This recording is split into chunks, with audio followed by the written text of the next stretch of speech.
Laging in die brandstofprys bring min verligting aan ons verbruikers wat kreun onder druk weens die hoë lewenskoste. So sê die skuldberadingsmaatskappy Debt Rescue. Die maatskappy sê stygende voedselpryse, duurder krag en hoë rentekoerse dwing huishoudings om meer skuld te maak. Vir meer oor die onderwerp praat ons nou met die bedryfshoof van Debt Rescue, Annelien van der Poel. Annelien, goeiemôre. Goeiemôre en goeiemôre aan al die luisteraars. Ons word telke male gesê inflasie is tans goed onder beheer. Hoekom bly kospryse dan nog so buitensporig hoog? Wel, dis ongelukkig een van daai vrae wat meeste van ons wil weet is presies dit.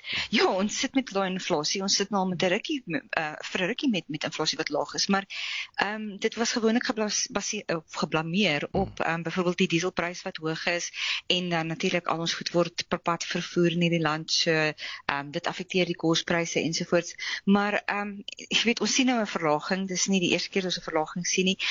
Maar ons voel dit nie in ons sakke nie. Ons sien nie hoe pryse afkom in die winkels nie, en definitief ook nie, indien daar wel uitverkopings of klein bietjie laer pryse is dit nie naaste by genoeg om op te maak vir die skade van die historiese impak wat ons het van hoë inflasie en al daai goede nie. Julle navorsing toon dat ons nog steeds in 'n siklus is waar talle huishoudings kos koop op skuld. Hoekom is dit so 'n groot probleem? Absoluut. Die ding is, ons moet onthou, alhoewel inflasie laer is inflasie nog daar. Wat beteken, goed gaan wel op elke maand, dit gaan net stadiger op. Die een ding wat ons nie die verligting in vinnig genoeg sien op hierdie stadium nie, is die impak van die rentekoerse. Die rentekoerse het deur die dak geskiet baie vinnig en is besig om baie stadig af te kom. Soos ons weet nou in die laaste siklus is daar geen verandering gemaak nie. En wat dit vir meeste van ons beteken is as ons enige vorm van skuld het ons skuld dramaties opgegaan. Nou terwyl inflasie hoog is, gaan ons lewensonkoste ook op. So in enige normale mense begroting is daar net een faktor wat nie verander nie. Dis gewoonlik ons inkomste. Maar ons uitgawes en ons skuldbetalings bly verskriklik hoog en ons eindig op in hierdie sneeubal-effek waar soos dinge opgaan of hoog bly, ons maak dit nie tot die einde van die maand nie en dan eindig ons op om skuld te moet aangaan om letterlik kos op die tafel te sit. BTW gaan nie verhoog word nie. Ons wag nou om te sien of die lys van produkte wat kwytgeskeld gaan word van BTW verleng sal word. Is dit die regering se manier om vir ons te sê dat selfs die van ons wat kredietkaarte het, wat skuld delg, maar daaraan gewoond moet raak om meer pap te eet, meer afval te eet en wat ook al op hy lys gaan verskyn?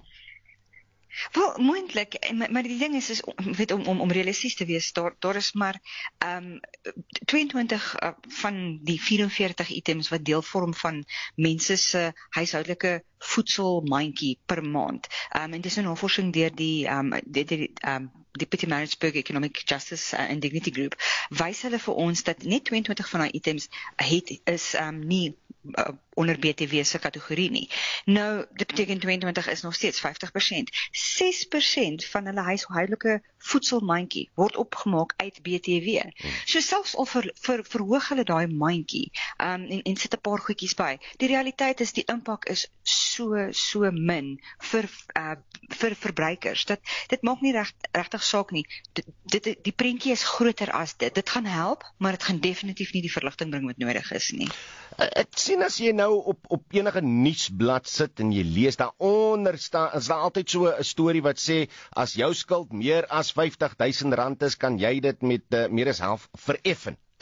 Praat ons hier van skuldberading?